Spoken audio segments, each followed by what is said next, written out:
Hello. We can Yes. hear you. So I'm starting again. Yeah, no problem. All right. Um, as you all know, my name is Mariam Al-Qasim Al-Bakr. I'm here to present my topic, the importance of UML to software development.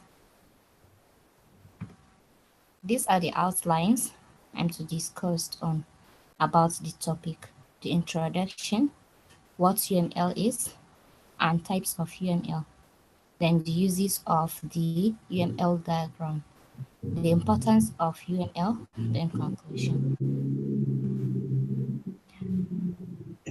Since the mid-20th century, the historical period of the computer age, also known as the information age, digital age, or new media age, began. There has been a massive surge in computer software in the digital age. As a result of the increase of computer software, the need for a proper documentation tool to guide the process of software development is needed. The tool created for that purpose is UML. That is the reason why UML is so important to software development, because a software developer have to use UML before developing his software for him to know how he will start his software and also verify it, and also protect his software from failing, also protect software from software also protect the software disasters. Sorry. What is UML? UML is an abbreviation that stands for Unified Modeling Language. UML is a standardized modeling language that's mainly used by software developers. It is used to visualize and construct software systems. These are the few types of UML that I take, but there are many. The ones I take is the class diagram, the use case diagram, and the sequence diagram. These are some of the UML types, but there are some others like deployment diagram, object diagram, and activity diagram, and so on. The class diagram shows the state structure of class in the system, the structure of an user in the system. The classes represent the things that are handled in the system. This is the one example of class diagram. A sample class diagram. As you can see here, this square shape, it is representing, can you all see my arrow? Yes, Hello. it's Yeah. pointing. Yes, we can see. Okay. This shape, it is the one showing that it is for class diagram, because the all diagrams has different shapes. Anyone has its own shape, and this one, the first box, it is showing the name of the and the name of the user. The information about the user is shown by the second box, while the activity or the things that the user can perform in the system is shown in the last box. As you can see here, as a customer, you need to know his name, you need to know his location and all other things, and the things that he can be able to perform in that software. And this in is representing that the customer can order many things from the system. Let's say it is a maybe like shopping, something like that, and he's to buy it maybe online. They have to identify all this, and this end is showing that he can order many, which we call super class. In this part, in order, we have different types of order. We have special order and normal order. This is what we call generalization. It is all linked by this, the super class. Are you all with me? Yes, everything. Okay. The use case diagram, it shows several actors and their connectivity to the use case that the system provides. A use case represents a complete functionality as perceived by an actor.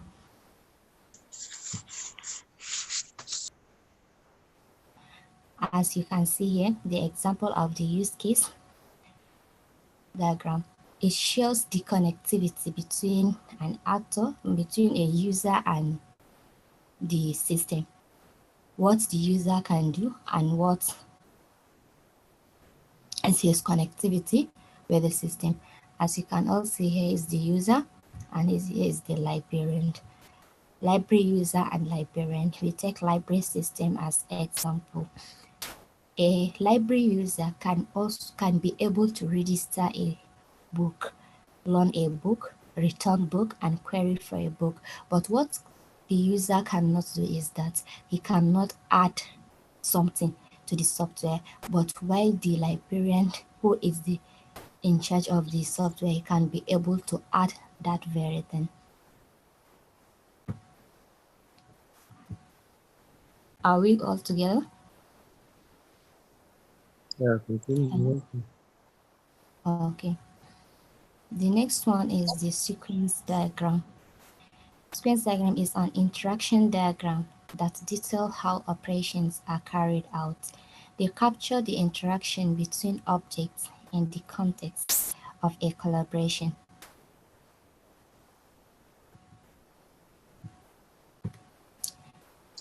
This is the example of the sequence diagram. As you can all see, it shows what a user can have in the system. It is merely explaining more further for class diagram, like the user, what he can do, and what it will go next, and what will be sent back to him. Hope you can all see my arrow. Yeah, Hello? you can Okay. see our All right. As you can see, as a student, for him to use a software, he have to log in. Then the system will now validate the user, and the database will now show whether the password and everything he entered is correct, and it will then now the system will then now return back to him that he successfully logging in his message, or what he has logging in into the system is successful. But what it is showing here is that the student has to start with the login details. The importance of UML, which is the main topic we are discussing about. It increased visualization and communication. It reduced cost and mitigate software disasters. When we say to increase visualization and communication is that YAML is important to visualize a project before it even starts. Team members will be able to tell what functionality a software will have before development begins. It will also cope unrealistic or unarticulated system goals and communicate effective system design. Team members will be able to work effectively on their own tasks and none of any changes to be made to the system. When a UML diagram is updated and how the changes will affect the system as well. What we mean here is that as a software developer, maybe like let's say it is a teamwork for a software, for someone to develop a software, they have to have a good communication with each other, and they have to design their diagrams the way it will work for them.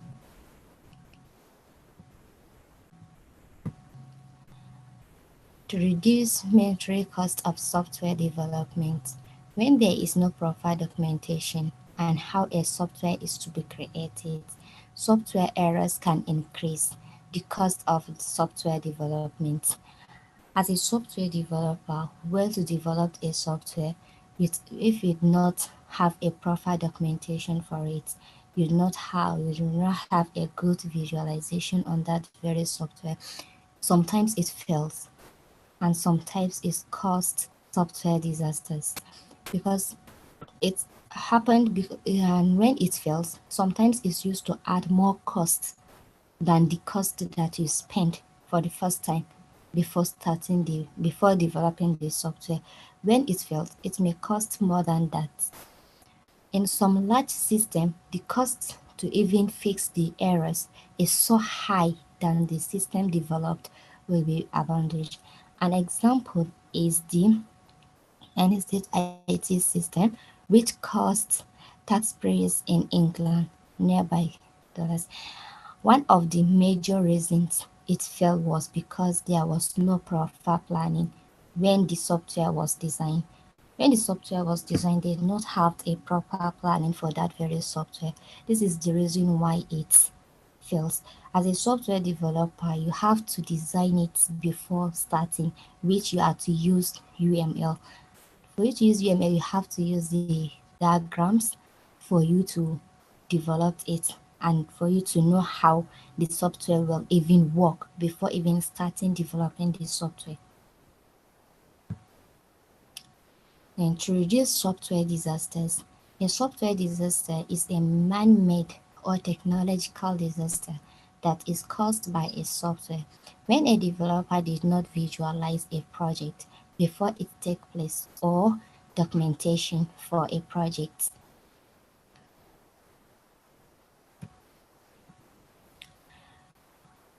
An example of software disasters that happen. Therac 25 Medical Accelerator. The Therac Medical Accelerator was a computerized radiation therapy machine that was used in treating cancer patients. It was developed in 1836 by Atomic Energy of Canada Limited and a French company called GCR. This is one kind of the instance that occurred in 1985 when a woman was supposed to be treated using dosage of electron beam. Instead, she was overdosed with the photon beam. Her skin started to fall apart, and later her shoulder began immobile. Because of the failure of the system, because of the failure of the machine, it caused so many incidents for patients by using the machine for that treatment because it shows some errors during while making or while attending the patients. It shows that it occur while it's not work and it is from the back end of the software of the machine. It's not the software. Conclusion.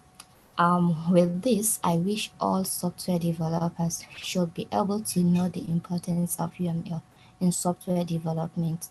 Software developers should be able to avoid the following: more cost in software development, software crisis, and software disasters. To have a wonderful software and protect people's life from software disasters, UML is very important before developing any kind of software. Hello, hello. Yeah, we can hear you. Yeah, I can hear you. All right, you can all see my screen, right? Yeah. All right, I got a question for you. All right. What is your question? This UML, how did he you said you showed an example of a software disaster. How did UML come through for that disaster? How did it help the disaster out? How did it what? How did UML resolve the disaster? You said UML is unified modeling language. How did it help the disaster from like how did it correct the disaster? How? Okay,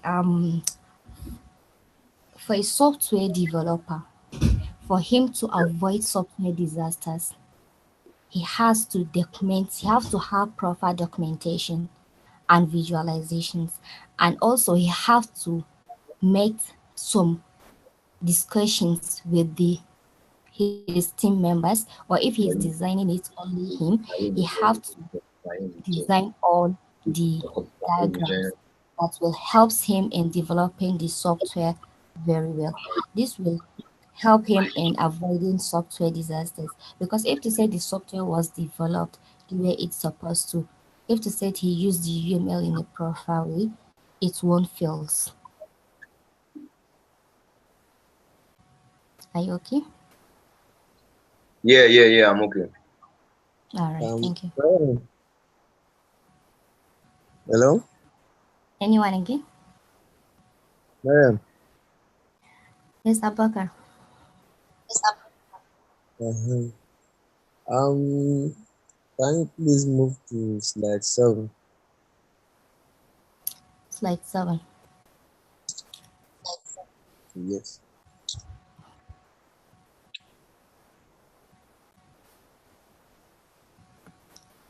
You mean the example of class diagram? Yes. You made Okay, what mention is of your question? customer order and this. So what I just want to know, can you please use a particular product or service? You said? Can you please use a particular product or service to like verify it for me?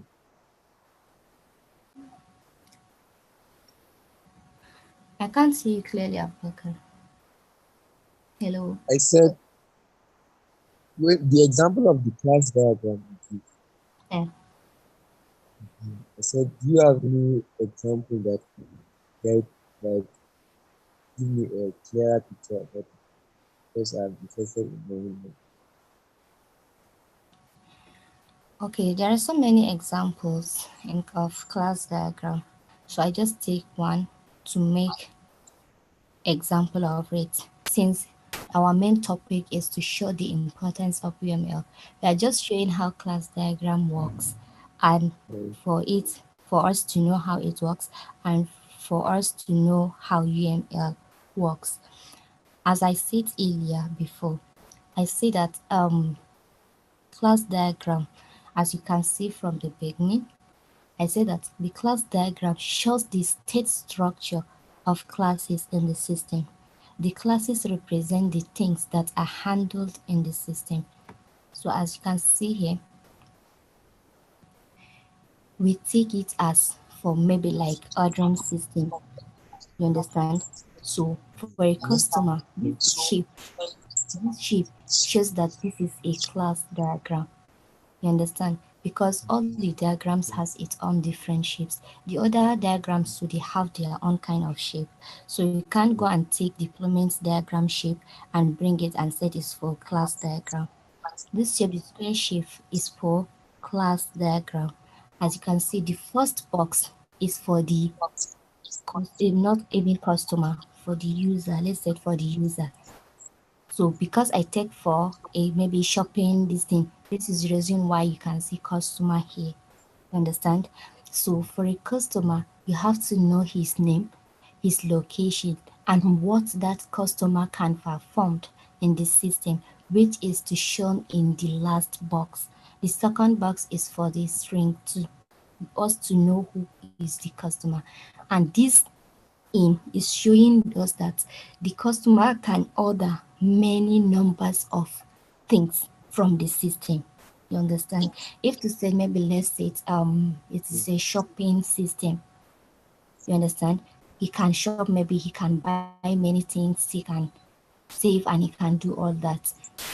We cannot say that he can buy only one thing and just leave the system. He can buy many things. Maybe let's say it for instance, he buy phones, he buys laptop. Maybe the system is all about that. Understand? Is the system a design for that kind of yeah. shop? You understand? So let's say it maybe after he buys system, we can't say he will just leave without, he cannot add another thing from the system. This ensures that he can buy many things from the system. He can buy many things from the shop. He can order many things, which is what we call super class. And normally in order we have special order and we have normal order. So this is showing us that he can have several orders, which is what we call generalization. Abakar, are you clear? Thank you. I'm clear. I'm clear. Are you clear, Abakar? I'm clear. Thank you. I'm clear. All right.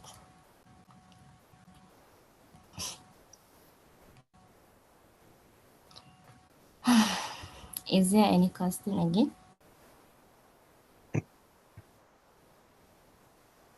I have another one. I have another one. Sure. Okay, good. Do you want to ask a question? Right, go on now. Oh, you can go. I have no question. Okay, this UML, is it like Python or is it separate programming language from Python and the likes? Because I can see functions, classes, strings, and the rest. So is it similar to Python? Is it easier to learn? Is it user friendly? There's some programming languages that are not beginner friendly exactly.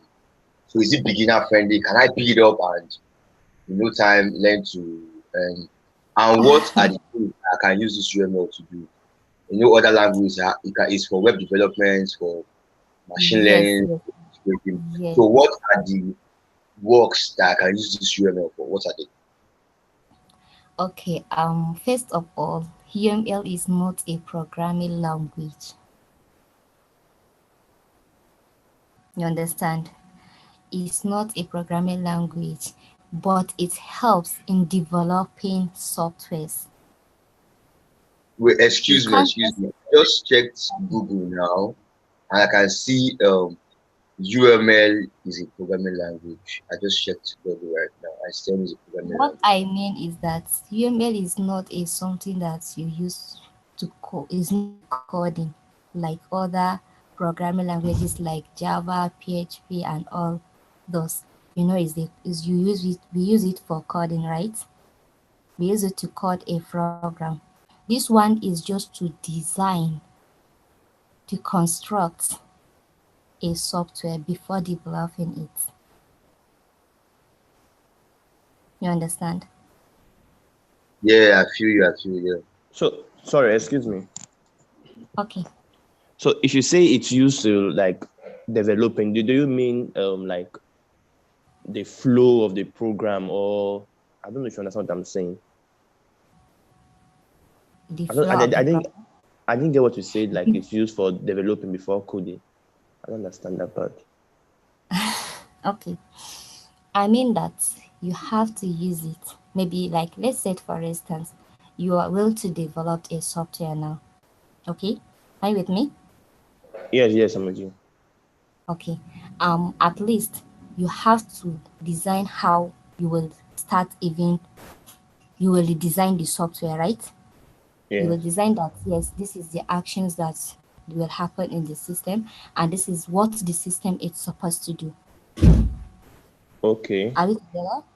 Yes. So this UML helps you in that kind of things. For Okay. you to Okay. have good communication, maybe with your team members, maybe with the person you are developing the software for. You understand? If Okay. you good things from the person you are developing the software from. Maybe you may go and do something that you may not like, and maybe it is from the UML that you design, maybe your class diagram or sequence diagram or object diagram or activity diagram. Activity diagram, maybe let's say activity diagram, although I not put it here. Activity diagram, it helps you to show the activity of the users that can perform in the system and what the system can perform to the users. You understand? So UML Yes. is helps you to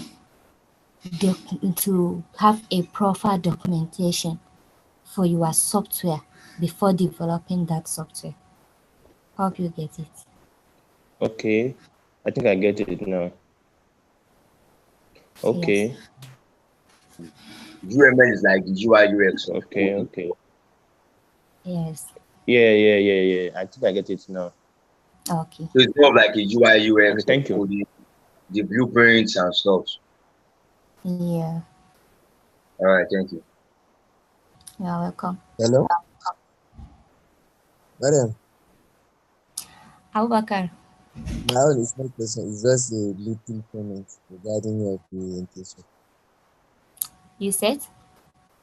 I'm not asking question. It's just a brief comment regarding your presentation. Okay. While your presentation was very cool, you understand it very well, but I just like to make a little bit of let's say add more to like corrections. I I can't should hear be, you, Abubakar. can you hear me? Yes, I can hear you now. Please, you should be careful with your time.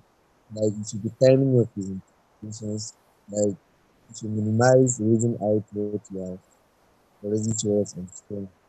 Like if you can just pick the main point in because nobody use your actual Abubakar, time. your network is breaking. My network is Oh, all right. Abubakar, I think I understand what you're trying to say. Miriam, okay. You're thank you for that Yes, sir. presentation. But Okay, sir. do you know that we allow two presenters per day per session actually? So you are meant to use 20. But since the other presenters are not ready, that's why I had to like do the way you do. Okay. But next time you have to be time conscious, okay, and also make sure within the 20 minutes you'll be using the time for question. All right. But Okay. that's critically means you will be presenting for 15 minutes and allowing questions. Right? Okay. But once Okay, sir. again, I say thank you. And next time when you're presenting, make sure you have a nice network like this one. Notes A and what? everything will look nice. A good network like this one. Okay. Okay, sir. Yeah. It's smooth and it's quite nice. Um, we are about 2 minutes to stand-ups. So I would like to bring this session to an end now. Everyone, please, let's stand up. Thank you, everyone. Okay, sir. Have a But I good. have a question, sir. Oh, Miriam, time has gone. Yes, sir. Okay. It's just little question. Is everyone happy with the presentation? And is it understandable to everyone? we are cool. We are cool with everything. Yes, we do. Yes. Ah, all right. Thank you very much. Have a nice day. Wish you all the Yeah. best. Okay. Stand ups, everybody. Stand ups.